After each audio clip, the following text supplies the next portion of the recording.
시편 106편 34절부터 48절까지 읽겠습니다.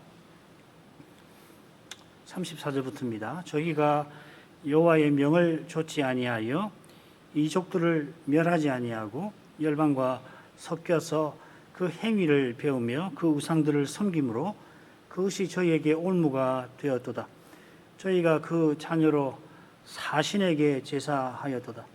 무죄한 피 곧 저희 자녀의 피를 흘려 가나안 우상에게 제사함으로 그 땅이 피에 더러웠도다. 저희는 그 행위로 더러워지며 그 행동이 음탕하도다. 그러므로 여호와께서 자기 백성에게 맹렬히 노하시며 자기 기업을 미워하사 저희를 열방의 손에 붙이심에 저희를 미워하는 자들이 저희를 치리 하였도다. 저희가 원수들의 압박을 받고 그 수하에 복종케 되었도다. 여호와께서 여러 번 저희를 건지시나 저희가 꾀로 거역하며 자기 죄악으로 인하여 낮아짐을 당하였도다. 그러나 여호와께서 저희의 부르짖음을 들으실 때에 그 고통을 권고하시며 저희를 위하여 그 언약을 기억하시고 그 많은 인자하심을 따라 뜻을 돌이키사 저희로 사로잡은 모든 자에게서 긍휼히 여김을 받게 하셨도다. 여호와 우리 하나님이여 우리를 구원하사 열방 중에서 모으시고 우리로 주의 성호를 감사하며 주의 영예를 찬송하게 하소서.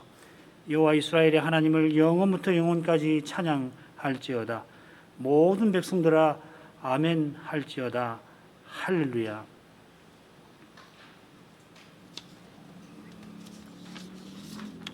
시편 106편은 여호와께서 포로에서 돌아오게 하시는 때에 이스라엘이 본향에 돌아가서 제사장나라와 거룩한 백성다웠게 살라고 권합니다. 이를 위하여 시인은 열정과 함께 범죄한 과거를 철저히 회개합니다. 그들의 과거는 특히 광야에서 거역의 역사입니다. 하나님의 사람 모세조차도 그들의 가나안에 들어가지 못하게 만든 그러한 거역입니다. 이런 역사에 비추어서 이스라엘이 가나안의 이 포로에서 벗어나는 것은 오직 하나님 은혜입니다. 이 거룩한 은혜를 기억하여야 본향에 돌아가서 거룩한 사명을 이룰 것입니다. 이스라엘이 열조와 함께 범죄한 것은 하나님과 그분의 행사를 잊어버린 데에 하나님 말씀과 그 인자심을 기억지 아니한 데 있습니다. 지난 시간에 이어서 시인과 함께 이스라엘 역사를 살피겠는데 이번에는 가나안에 들어간 다음에 그들이 불순종한 역사입니다. 셋으로 나누어 보겠습니다. 34절부터 39절까지는 이스라엘이 가나안에 들어가서 열방과 섞여서 그들처럼 행한 것입니다. 40절은 그런 그들을 여호와께서 노하여 미워하셨다 하였습니다.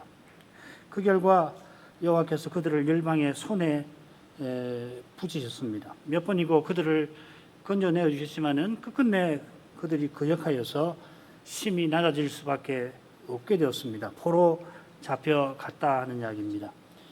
34절부터 39절을 읽겠습니다. 저희가 여호와의 명을 좇지 아니하여 이족들을 멸하지 아니하고 열방과 섞여서 그 행위를 배우며 그 우상들을 섬김으로 그것이 저희에게 올무가 되었도다. 저희가 그 자녀로 사신에게 제사하였도다. 무죄한 피고 저희 자녀의 피를 흘려 가나안 우상에게 제사함으로 그 땅이 피에 더러웠도다. 저희는 그 행위로 더러워지며 그 행동이 음탕하도다. 그렇게 신실한 모세도 이스라엘의 지독한 거역 때문에 가나안에 들어가지 못합니다마는 거역하던 이스라엘을 여호와께서 약속대로 가나안에 들이셨습니다. 이게 참 중요한 사실인데 시인이 언급하지를 아니합니다. 가나안에 들어온 것을 전제하고 이야기를 하죠. 언급하지 않고 곧장 저희가 여호와의 명을 좇지 아니하였다 합니다. 시인의 눈에 가나안에 들어간 이스라엘은 광야 때와 전혀 다르지 않습니다.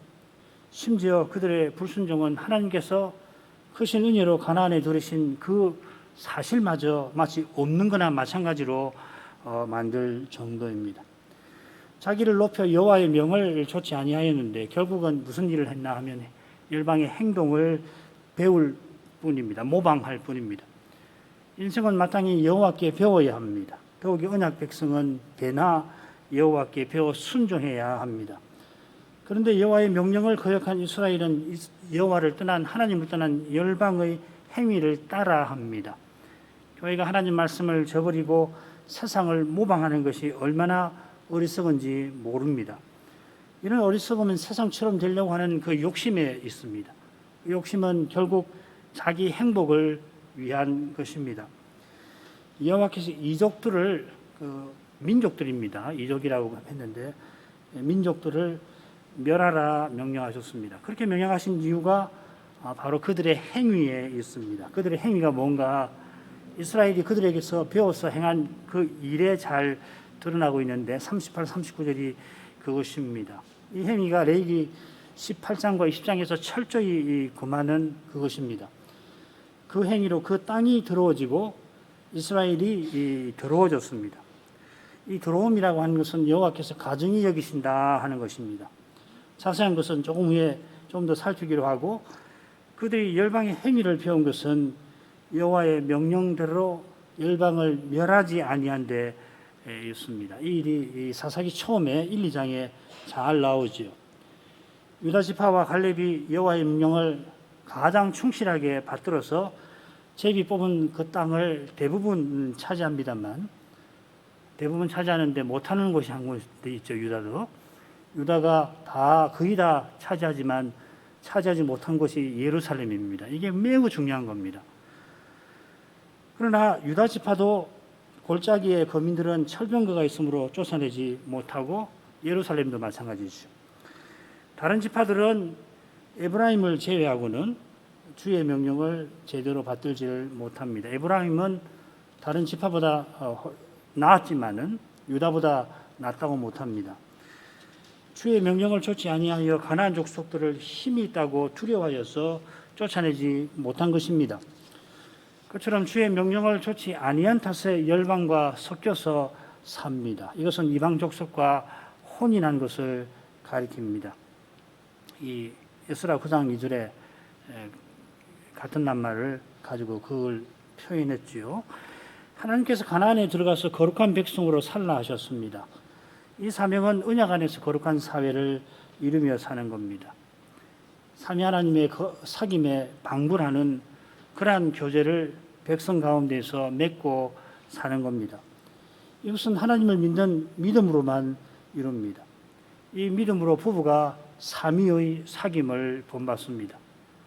그 길은 부부가 그리스도와 교회의 관계를 지향하는 데에서 열립니다. 그처럼 부모, 자녀도 그리스도와 교회의 사귐을 본받고 주인과 종도 그러해야 합니다. 그러나 여호와의 명령을 좇지 아니한 이스라엘은 열방과 혼인 관계를 맺고 그리고 그들의 행위를 따랐습니다.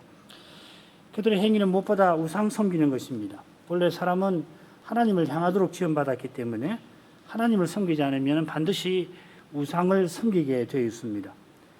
하나님을 떠난 열방은 하나님이 주신 선한 것을 받아서 주신 하나님 아닌 받은 피조물을 섬깁니다. 이것이 타락한 사람의 행위입니다. 사람의 행위가 실로 많고 다양합니다만은 행위가 법적인 것도 있고 언어적인 것도 있고 사회적인 것도 있고 신체적인 것 여러 가지 많습니다만은 그 모든 행위의 뿌리는 그의 종교입니다. 종교는 현대인의 주장처럼 결코 개인의 삶을 이루는 하나의 작은 사적인 조각이 아니라 그의 공적인 삶의 뿌리이기도 합니다. 우상 섬기는 사람은 자기가 만든 우상을 담고 하나님을 섬기는 사람은 자기를 만드신 하나님을 담습니다. 하나님을 섬겨야 할 이스라엘이 열방의 우상들을 섬긴 탓에 우상들이 이스라엘에게 올무가 되었습니다. 이 올무라고 하는 것은 사냥꾼이 먹잇감을 잡으려고 쳐놓은 그물 가리키죠. 구약시대는 신약과 달리 사단이 온 세상을 미혹하였는데 그 미혹에 이 언약 백성 이스라엘이 넘어간 것입니다. 이 결과가 얼마나 끔찍한지 이어 나옵니다. 하나님의 언약을 허문 탓에 언약의 나라에서 살지 못하고 쫓겨나는 겁니다. 그들이 열방의 우상을 섬긴 일이 얼마나 하나님 앞에 가증한지 37절, 38절에 잘 나옵니다.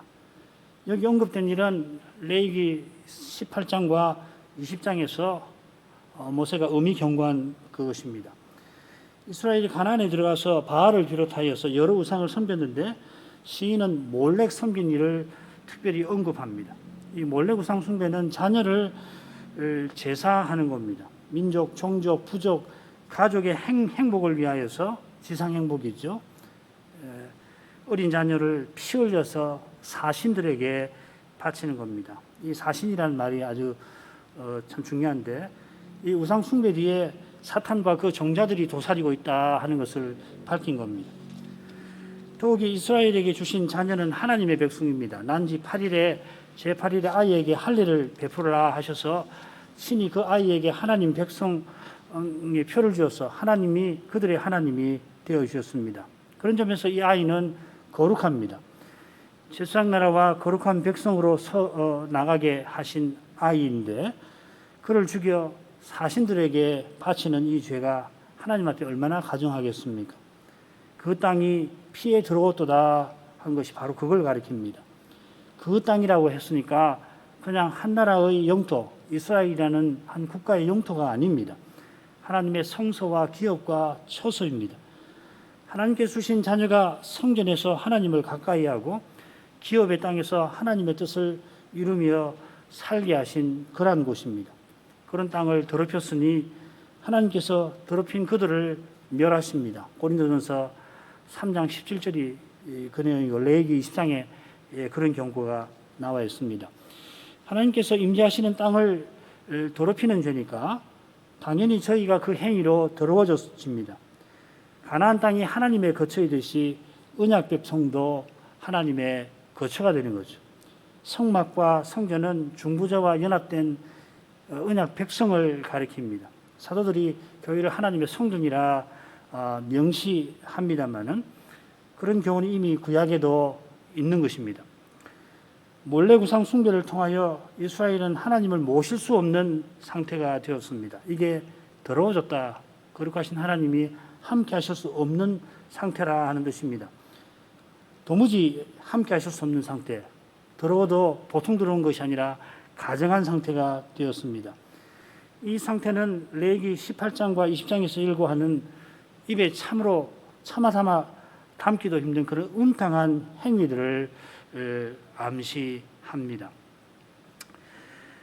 40절로 가겠습니다. 그러므로 여호와께서 자기 백성에게 맹렬히 노하시며 자기 기업을 미워하사 이스라엘의 죄가 얼마나 심각한지 주님께서 자기 백성, 자기 기업을 미워하실 만큼 진노하신 데 드러나고 있습니다.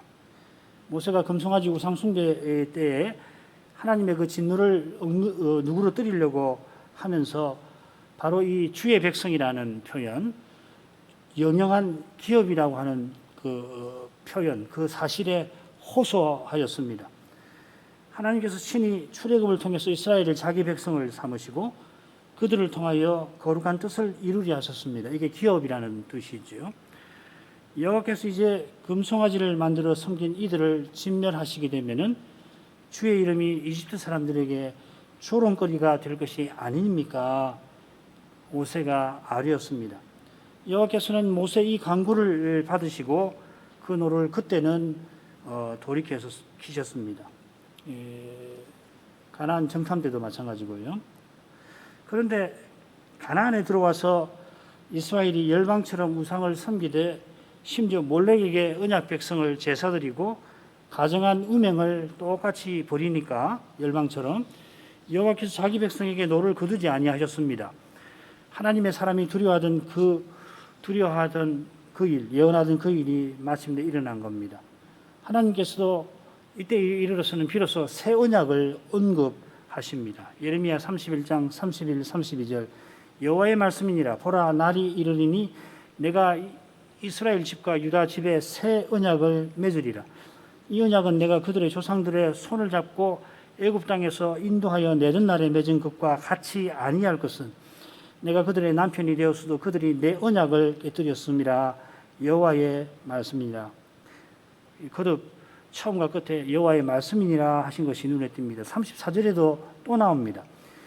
지금까지는 시내산 언약 위에서 이스라엘의 역사, 세계의 역사가 전개되어 왔던 겁니다. 무려 1000년 가까운, 1000년 조금 못 되는 역사인데, 그러나 이스라엘이 여호와의 언약을 결정적으로 깨트린 탓에 하나님께서는 이제 안 되겠다, 새 언약을 맺어야 되겠다 하십니다. 이 새 언약은 하나님이 친히 사람이 되셔서 참 이스라엘이 되셔서 친히 이루실 것입니다. 새 언약을 언급하신 것은 이스라엘이 옛 언약을 완전히 허문 것을 가리킵니다. 시인이 바로 지금 그 죄를 다루는 겁니다. 이스라엘로서는 아무 소망이 없게 되었습니다. 그만큼 이스라엘의 죄가 심각합니다. 그 심각함이 이어집니다. 열방과 섞인 그들이 열방에게 종이 됩니다. 41절부터 읽겠습니다. 저희를 열방의 손에 붙이심에 저희를 미워하는 자들이 저희를 치리하였도다. 저희가 원수들의 압박을 받고 그 수하에 복종케 되었도다. 여호와께서 여러 번 저희를 건지시나 저희가 꾀로 거역하며 자기 죄악으로 인하여 낮아짐을 당하였도다. 이스라엘이 열방과 하나 되려 했습니다마는 열방은 정작 이스라엘을 미워합니다. 선지자는 열방과 하나 되어 그들의 우상을 섬기는 이스라엘을 창기보다 못한 음란한 여인, 음녀라 하였습니다. 이스라엘은 심지어 여호와께 받은 것을 열방에게 건네주면서까지, 바치면서까지 열방에게 구해야 합니다마는 그 열방은 오히려 준 것 다 받은 다음에 이스라엘을 미워합니다.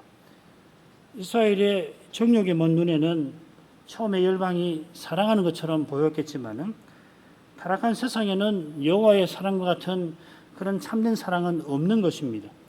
개인도 그런데 국가의 그런 사랑을 더욱 기대할 수 없습니다. 사실 열방과 하나 되려 한 이스라엘도 그 점에 다를 바 없습니다. 하나님을 떠난 이 세상에는 삼위 안에 있는 그런 사랑 같은 것은 전혀 없습니다. 그런 거룩한 사랑에 방불한 것이 있는데 그것이 바로 삼위와 교제하는 교회의 이 삶입니다. 구약교회가 사랑이신 하나님을 버렸으니 심히 미련해져서 자기를 미워하는 열방에게 구애한 것입니다. 교회가 세상을 흉내내면 세상보다 못하게 되는 것입니다. 이스라엘이 종되었던 집에서 건진받아 하나님과 언약을 맺고 제사장나라와 거룩한 백성으로 세움받았는데 이제 열방에게 다시 종이 됩니다. 이스라엘이 다른 나라처럼 군사적 힘이 없어서 종이 된 게 아닙니다. 그렇게 된 이유는 오직 여호와를 떠난 데에 있습니다. 여호와께서는 장차 이스라엘의 왕을 세우면은 열방처럼 말을 많이 구하지 말아야 한다 하셨습니다. 그런 일은 세상 나라나 하는 일입니다. 세상 나라는 육신적인 몸, 곧 연약한 몸을 입고 있어서 사람의 힘을 추구하지 않을 수가 없습니다. 그러나 이스라엘은 하나님의 능력을 의지합니다. 하나님께서 친히 사령관이 되셔서 적군과 싸워주십니다. 그러니까 이스라엘의 전쟁은 여호와의 전쟁이고 여호와의 전쟁이라 여호와의 신하인 제사장과 레위인이 그 전쟁에 함께 하게 하십니다. 이 제사장이라는 말이 왕의 궁전에서 왕을 섬기는 신하라는 말입니다.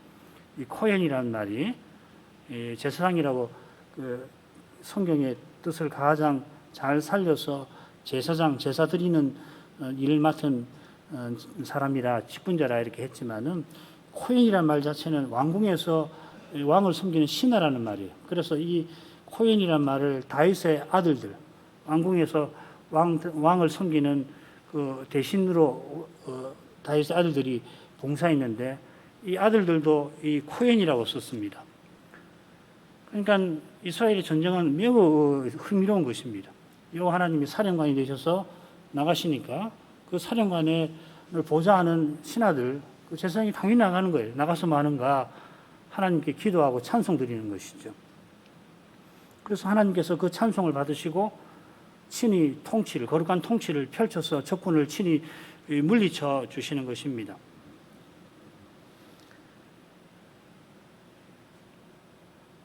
제사장 나라는 왕이신 여호와를 모시는 나라입니다. 여호와를 모시지 않으니 힘센 나라를 섬기지 않을 수가 없었습니다. 세상 나라는 잔인한 주인입니다. 실은 여호와께서 저희를 여러 번 건지셨습니다. 사사시대부터 바벨론 포로까지 몇 번이나 이스라엘이 여호와를 저버리고 세상 나라에 압박당했는지 모릅니다. 사사기만 봐도 그렇죠. 몇 번인지 사사들의 횟수만큼이나 그럴 텐데요.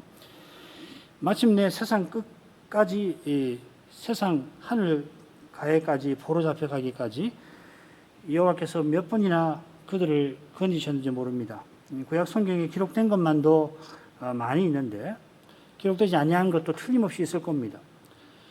우리가 얼마나 많이 하나님 용서를 받았는지는 장차 영원한 나라에서나 제대로 알게 되는 것과 비슷할 겁니다.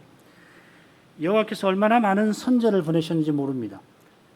그저 적국의 소나기에서 건져내신 것만 아니라 선제를 보내어서 거룩한 백성다웠게 살라고 그리하신 겁니다. 그러나 이스라엘은 악한 포도원 농부처럼 선제들 많이도 죽였습니다. 마침내 하나님 아들을 보내셨는데도 그를 죽일 만큼 이스라엘은 죄를 제대로 깨닫지 못했습니다. 그리스도의 십자가 없이 죄사함 받을 길이 없다는 것을 이스라엘 역사가 증언합니다. 그런 점에서 바벨론 포로에서 돌이키신 것은 하나님의 사랑의 기적입니다. 우리가 재림날에 그리스도를 배우는 것은 말할 것도 없습니다. 여러 번 건지셨지만 저희가 꾀로 거역하였습니다. 이스라엘이 홍해에서 여호와의 기사를 보고 찬송했다가 속히 며칠도 되지 않아서 그 가르침을 기다리지 아니한 것과 마찬가지입니다. 똑같이 애차라는 말을 여기서는 가르침이라고 했고 지금 이스라엘에게 대해서는 꾀라고 했습니다. 하나님의 귀한 사랑을 맛보고서 하나님의 뜻을 좇지 아니하고 자기 꾀를 의지한 것입니다. 자기 꾀가 앞서 살핀 대로 창기보다 못한 음녀처럼 행하는 것입니다.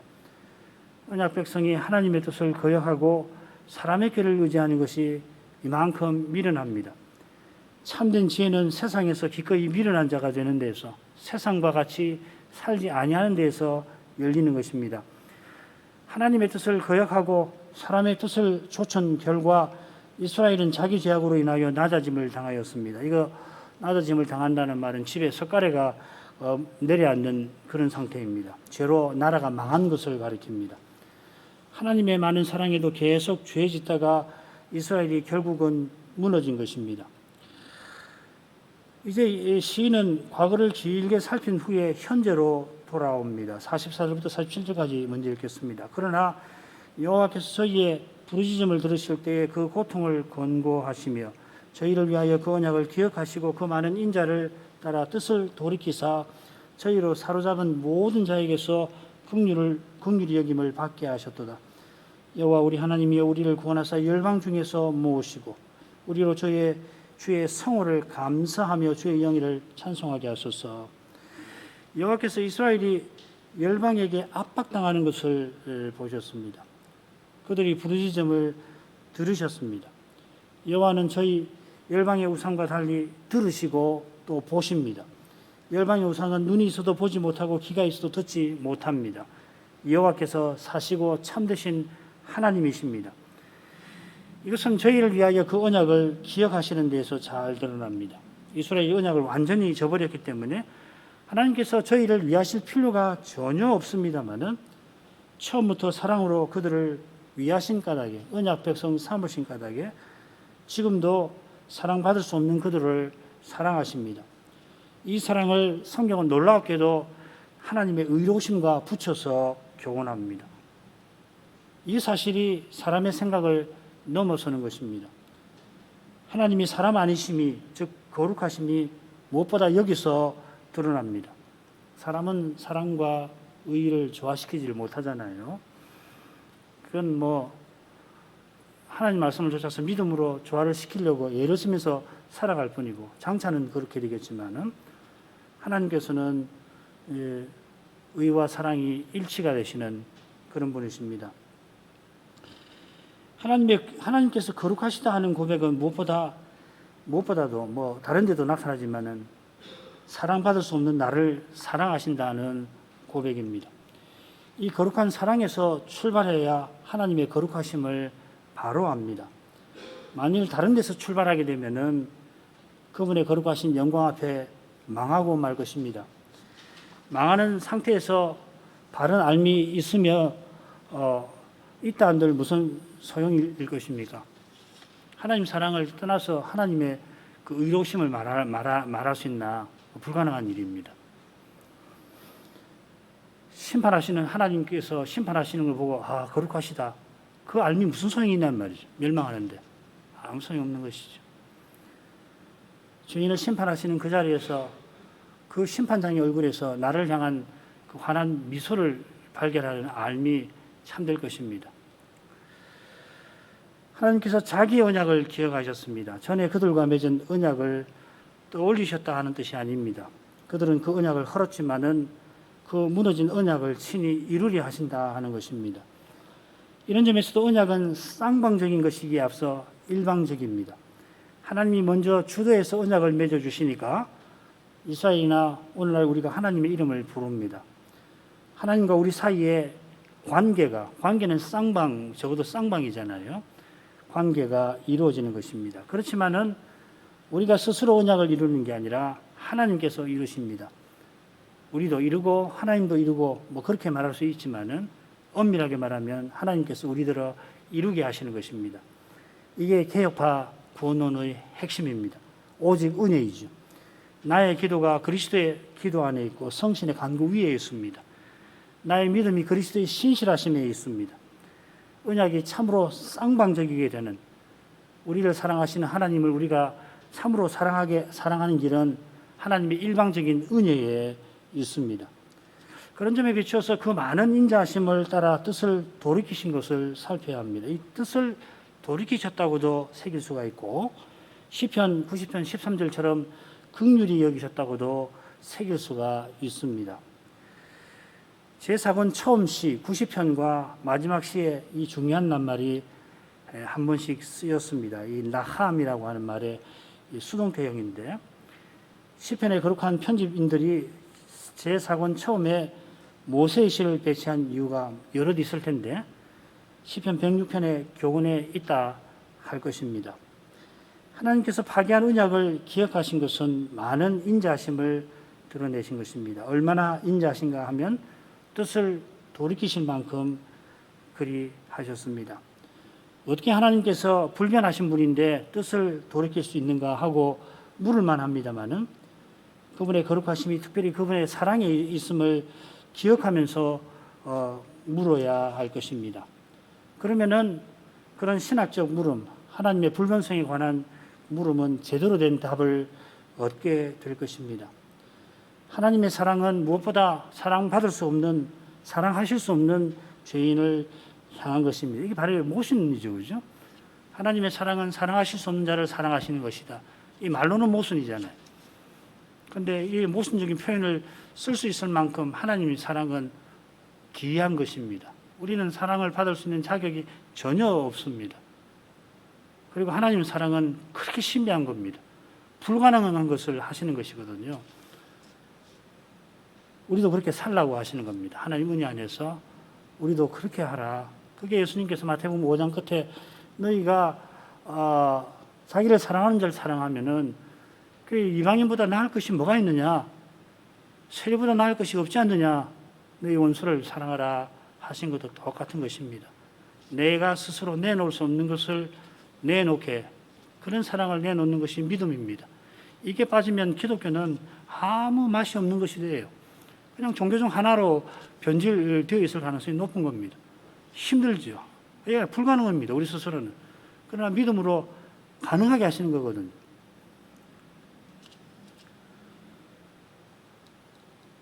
우리로서는 절대 불가능한 일입니다. 절대 불가능한 그 일을 하나님께서 행하신 것입니다. 하나님께서 행하셨으니 그러면 우리에게 가능한 일이 된 것입니까?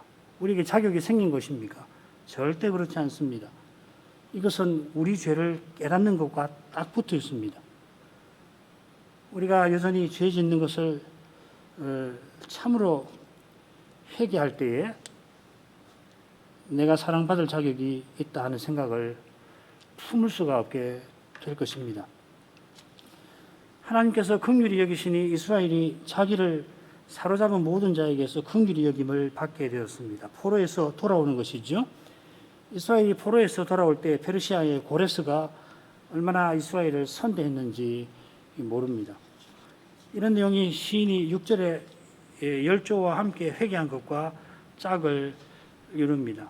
그 점을 우리가 그때 살핀 줄로 압니다. 이에 시인은 우리의 기도를 드립니다. 시의 처음에는 자기 소명을 이루어 주십시오. 자기의 기도를 드렸는데요. 이제 이스라엘의 소명을 이루어 주십시오 하는 겁니다. 그 소명은 하나님께서 베푸신 구원을 감사하여 찬송하는 겁니다. 우리의 소명은 무거운 것이 아니라 즐거운 것입니다. 감사하는 것, 찬송하는 것입니다. 물론 하나님의 구원의 사랑을 깨달아야 하지요. 이 사랑을 떠나서 소명을 말하면 지지 못할 짐을 지려고 하는 겁니다. 종교인 되려고 하는 겁니다. 종교적으로 뛰어나려고 하는 것이죠. 나를 돋보이려고 하는 것이고 사람의 노력으로 뭘 이루려고 하는 것이니까 그거 짐이거든요. 이것은 계명의 정신을 깨닫고 받드는 것과 붙어 있습니다. 소명은 결국 계명을 행하는 것입니다. 하나님을 사랑하고 이웃을 사랑하신 그리스도를 드러내는 것이 소명입니다. 그리스도를 드러내는 것이니 소명은 복된 것입니다. 하나님을 사랑하는 사람이 소명을 이루는 법이라 그 마음에 감사와 찬송이 일어나는 것입니다. 48절 여호와 이스라엘의 하나님을 영원부터 영원까지 찬양할지어다. 모든 백성들아 아멘할지어다. 할렐루야. 이 마지막 찬송이 처음 찬송과 함께 언약궤 옮긴 날에 다윗의 시 마지막에 나오죠. 영원부터 영원까지 찬송하라 하는 명령은 영원한 언약을 가리킵니다. 영원한 언약은 결국 우리를 향한 하나님의 영원한 사랑과 그 사랑을 향한 우리의 감사에 있습니다. 역대상에는 48절의 후반부가 모든 백성들아 아멘할지어다. 이게 시의 일부가 아니라 그때 드린 시 찬송에 대한 백성의 반응입니다. 모든 백성이 아멘하고 여호와를 찬양하였더라. 언약궤를 옮긴 날에 모든 백성이 다윗과 제사장과 레인과 함께 하나님께서 친히 예루살렘에 임재하시는 것을 보았습니다. 레인의 찬송에 믿음으로 함께하였습니다. 그것이 바로 아멘 한 것이겠죠. 그 마음으로 찬송에 함께하고 찬송이 끝날 때 아멘 한 것입니다. 이 아멘 자체가 여호와를 향한 찬송이죠. 아멘 한 다음에 이스라엘이 이어서 여호와를 어떻게 찬송했는지 잘 모르겠습니다. 그냥 할렐루야 했을 수도 있을 겁니다. 시인이 이 반응을 여기 명령으로 바꾼 것은 이제 예루살렘에 돌아가서 성전과 성벽을 재건할 때 백성들이 이처럼 찬송하게 될 것을 바라본 것입니다. 중요한 것은 아멘입니다. 이 아멘은 하나님의 약속하신 하나님을 믿는다 하는 고백입니다. 같이 기도하겠습니다. 거룩하신 아버지, 모든 성경이 하나님께서 친히 언약을 이루사 구원의 은혜를 베푸시는 그 사랑을 증거합니다. 이것은 모든 성경이 그리스도를 증거한다 하는 고백이기도 합니다. 예수께서 유대인들에게 너희가 영생을 얻는 줄 알고 성경을 상고하고 있다 하신 대로 성경이 하나님께서 자기 아들을 내어주신 은혜를 증거하는 까닭에 성경이 교훈하는 대로 십자가 지신 그리스도를 믿는 자마다 하나님의 은혜를 받고 하나님을 아버지로 모시게 하십니다. 하나님께서 양자의 영을 우리에게 주셨습니다. 성신께서 우리 안에서 그리스도의 영으로서 하나님을 향하여 심지어 아버지라 부르짖으십니다. 그런 신비한 역사가 있어 저희도 십자가 앞두신 그리스도처럼 내 뜻대로 마옵시고 아버지의 뜻대로 하옵소서 간구할 마음을 품게 됩니다.